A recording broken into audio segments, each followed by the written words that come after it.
بسم اللہ الرحمن الرحیم اقترب للناس، قریب آ گیا لوگوں کے لیے حسابہم، ان کا وقت حساب، وہم فی غفلت معرضون، جبکہ وہ غفلت میں پڑے ہوئے ہیں، اعراض کرنے والے ہیں، یعنی منہ پھیرنے والے ہیں۔ اور یہ ہر دور کی غفلت کو دور کرنے کے لیے ہے۔ اس وقت جب قرآن مجید نازل ہو رہا ہے،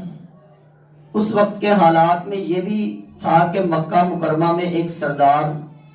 نبی کریم صلی اللہ علیہ وسلم کی باتوں کو سن کر آپ کا مذاق اڑایا کرتا، اور وہ کہتا ہے کہ اگر قیامت آنی ہے تو وہ آ کیوں نہیں گئی، وہ آ کیوں نہیں رہی ہے، وہ ابھی تک آئی کیوں نہیں ہے، یعنی مذاق اڑانے کے انداز میں۔ جب اس نے شد و مد کے ساتھ اس بات کو کیا اور چند ہی دن گزرے تھے کہ وہ بیمار پڑ گیا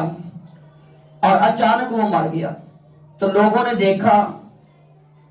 جسے قیامت دور لگتی تھی تو اس کی اپنی قیامت ہو گئی ہے۔ یعنی مفہوم اس سے کیا نکلا کہ ہر انسان کی قیامت اس کی موت ہے اور وہ بہت ہی قریب ہے،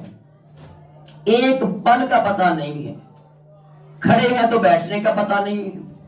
بیٹھے ہیں تو کھڑے ہونے کا پتہ نہیں ہے، دن کر لیا تو رات کا پتہ نہیں ہے، رات ہو گئی ہے تو دن کا پتہ نہیں ہے، سانس اندر چلا گیا تو باہر آنا ہے کہ نہیں آنا، اور اگر باہر ہے تو دوبارہ اندر لوٹنا کہ نہیں لوٹنا۔ تو یہ اس قدر یعنی جگانے کے لیے صورت ہے کہ جو غفلت میں پڑا ہوا ہے، ہنسی مذاق میں، انکار میں پڑا ہوا ہے، بد عقلی میں پڑا ہوا ہے، تو اس بندے کے لیے یہ ہے کہ وہ اپنی موت کو یاد کرے کہ پتہ نہیں اگلا لمحہ اس کے پاس ہوگا کہ نہیں ہوگا۔ تو اس طرح یہ جگانے کے لیے سورہ مبارکہ کہ اقترب للناس حسابہم وہم فی غفلۃ معرضون، کہ لوگوں کا حساب کتاب ان کے سر پہ کھڑا ہوا ہے، ان کے ٹیسٹ ان کے سر پہ آ گئے ہیں، ان کے امتحان ان کے سر پہ آ گیا ہے، ان کی موت ان کے سر پہ آ گئی ہے، ان کی پکڑ ان کے سر پہ کھڑی ہوئی ہے، اور وہ مطلب جو ہے کہ کسی اور چیزوں کی طرف منہ اٹھائے پھر رہے ہیں، معرضون اعراض کر رہے ہیں، کوئی ادھر منہ اٹھا کے چل رہا ہے، کسی کو اس بات کی فکر، کسی کو اس بات کی فکر، اور جس فکر کے لیے اللہ نے دنیا میں بھیجا ہے وہ فکر ہی نہیں ہے۔ تو اس فکر سے غافل انسان کو فکر دینے کے لیے جگایا جا رہا ہے کہ بہت قریب ہے تمہارا وقت، تمہیں پتہ ہی نہیں ہے، کوئی اندازہ نہیں ہے کہ کب تمہارا وقت آ جائے، اور تم تیاری بھی نہیں کر رہے ہو، غفلت کی نیند سو رہے ہو،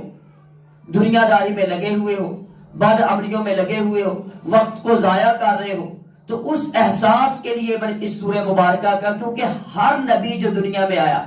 نبی کی جمع ہی انبیاء ہے نا،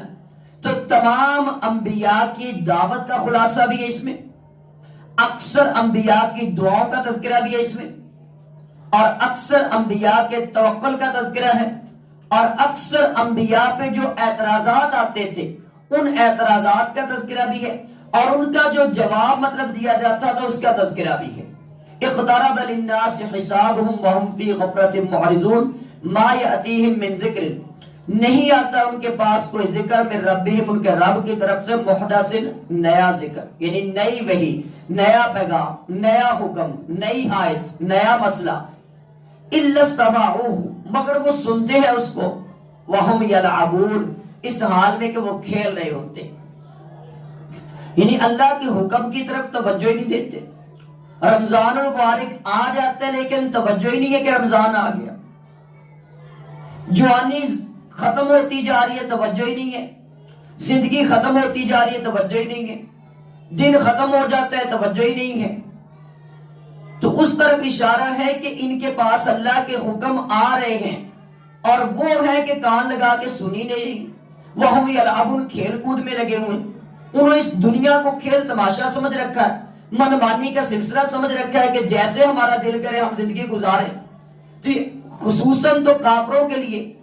کہ الدنیا سجن المؤمن و جنت الکافر، کہ کافر تو دنیا کو جنت بنائے ہوئے ہیں، اور مومن کے لیے دنیا قید خانہ ہے، اور قید خانے میں قیدی اپنی مرضی نہیں کرتا، وہ پابند ہوتا ہے۔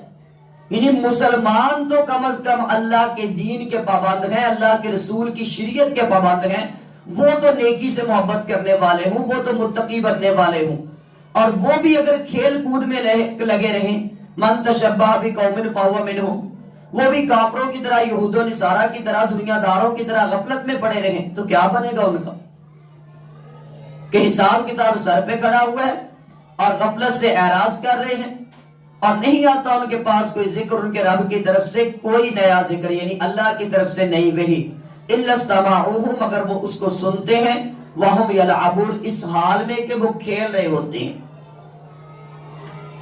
اب جب توجہ سے کسی بات کو سنا جاتا ہے پھر وہ بات سمجھ آتی ہے۔ اب ایک بچہ جب کھیل رہا ہوتا ہے اس کی اپنی گیم کی طرف، کھلونوں کی طرف توجہ ہے، اپنے دوستوں یاروں کی طرف توجہ ہے، ماں بات کرتی رہے، باپ بات کرتا رہے، استاد بات کرتا رہے، وہ سنی انسنی کر دیں، کیونکہ ان کے ساری کی سواری توجہ جو ہے اس کھیل کی طرف ہے۔ تو وہ کیا بنے گا ان بوڑھوں کا جو آج بھی کھیل میں لگے ہوئے ہیں، ان کو فکر ہی نہیں ہم دنیا میں کس لیے آئے ہیں؟ کیا بنے گا ان نوجوانوں کا کہ جو آج بھی مطلب غفلت میں پڑے ہوئے ہیں؟ تو اس نسبت کی طرف اشارہ ہے کہ جب تک اللہ کی بات کو کان لگا کے توجہ کے ساتھ، چاہت کے ساتھ، محبت کے ساتھ نہیں سنو گے، یہ دل میں نہیں اترے گی۔ اور یہ بے ادبی ہے قرآن کی، یہ اللہ کے نبی علیہ الصلوۃ والسلام کی بے ادبی ہے کہ آپ کی بات ہو، اللہ کی بات ہو، اللہ کے رسول کی بات ہو، اور وہ جو انکار کرنے والے ہیں وہ کافر ہیں، اور ہم مسلمان کہلا کے بھی اس بات کو دل سے سنے نہ، دل سے مانے نہ، اور دل سے قبول کر کے آگے پہنچائے نہ۔ اسی کا نام غفلت کہا گیا۔ ما یأتیہم من ذکر من ربہم محدث الا استمعوہ وہم یلعبون۔ اور ایک مجلس میں رسول اللہ صلی اللہ علیہ وسلم قرآن تلاوت فرما رہے تھے اور کفار ہنس رہے تھے، آنکھوں سے اشارے بھی کر رہے تھے،